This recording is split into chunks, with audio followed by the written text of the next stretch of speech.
నమస్తే.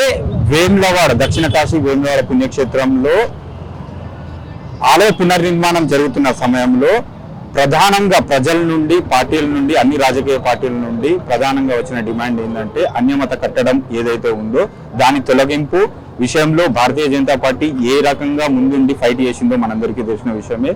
సో ఇప్పుడు ఒక డిమాండ్ అయితే వస్తుంది, భక్తులకు, రాజన్న భక్తులకు శ్రావణ మాసంలో ఖచ్చితంగా దర్శనం కల్పించాలని ఒక డిమాండ్ అయితే వస్తుంది. అదే అంశంపైన మనతో కూడా మాట్లాడడానికి భారతీయ జనతా పార్టీ వేములవాడ నియోజకవర్గ ఇన్ఛార్జ్, భారతీయ జనతా పార్టీ రాష్ట్ర అధికార ప్రతినిధి డాక్టర్ చంద్రని వికాస్ గారు మనతో పాటు ఉన్నారు. సో వారితో మాట్లాడదాం. సార్ చెప్పండి సార్, ఇప్పుడైతే ప్రధానంగా ఇప్పుడు హిందువులకు పవిత్ర మాసం శ్రావణ మాసంలో రాజన్న భక్తులకు దర్శన భాగ్యం కలిగించాలని ఒక డిమాండ్ అయితే ప్రజల నుండి వస్తుంది. సో దానిపై ఖచ్చితంగా మరి రాజన్న అభిషేక ప్రియుడు, ఖచ్చితంగా ఇది దర్శనం కలిగించాలి. అదే కాకుండా మౌలిక సదుపాయాలు కూడా ఉండాలి. ఇది వాళ్ళు ప్రజల హక్కు. ఇది దీని గురించి ప్రభుత్వం ఆలోచించాలి. ఎందుకంటే ఈ కొడమెక్కులు అనేది ఏ ఆలయంలో లేదు సంస్కృతి. ఎక్కడి నుంచి వస్తుంటారు. పేదల సన్నిధి, పేదల దేవుడు రాజన్న. పేద ప్రజలకు వాళ్ళకు అసౌకర్యం కలిగించకుండా, మరి నమ్మకాన్ని ఒమ్ము చేయకుండా మరి వాళ్ళకు దర్శన భాగ్యం కలిగించాలని మేము కోరుతున్నాం.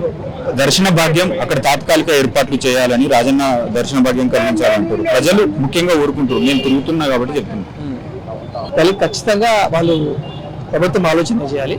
Genuine request. అది చాలా రోజులు అవుతుంది, దీని టైం లేదు. ప్రజలకు దర్శనం ఇది నిర్వహణంగా లోకల్లో ఉన్న ప్రజలకు ఎట్లా అంటే ప్రతిరోజు దర్శనం చేసుకునే అలవాటు ఉంటుంది, లేదంటే ప్రతి సోమవారం దర్శనం చేసుకుంటారు. సో కొంచెం 1.5 years నుంచి కొంచెం డిస్టర్బెన్స్ వచ్చింది. అదే కాకుండా వర్తకులకు వాళ్ళు కూడా ప్రాబ్లం అవుతుంది.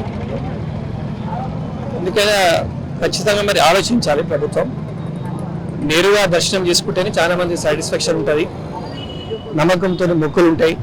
సో ఇవన్నీ దృష్టిలో పెట్టుకొని త్వరగా ఇది చేయించి, అది కాకుండా కూడా ఈ కట్టడం కూడా శాస్త్రీయంగా చేయాలి. చాలా ప్రాచీనమైన పురాతనమైన కట్టడాలు.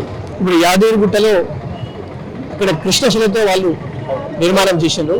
మరి కాంక్రీట్తో నిర్మాణం చేయడం వల్ల ఎంతవరకు సమంజసమని ప్రభుత్వం ఆలోచించాలి. అందరు ధార్మికవేత్తలు, ప్రజలని సంప్రదించి రాబోయే రోజుల్లో దర్శనం కూడా త్వరగా కలిగించాలని మేము కోరుకుంటున్నాం. Thank you sir.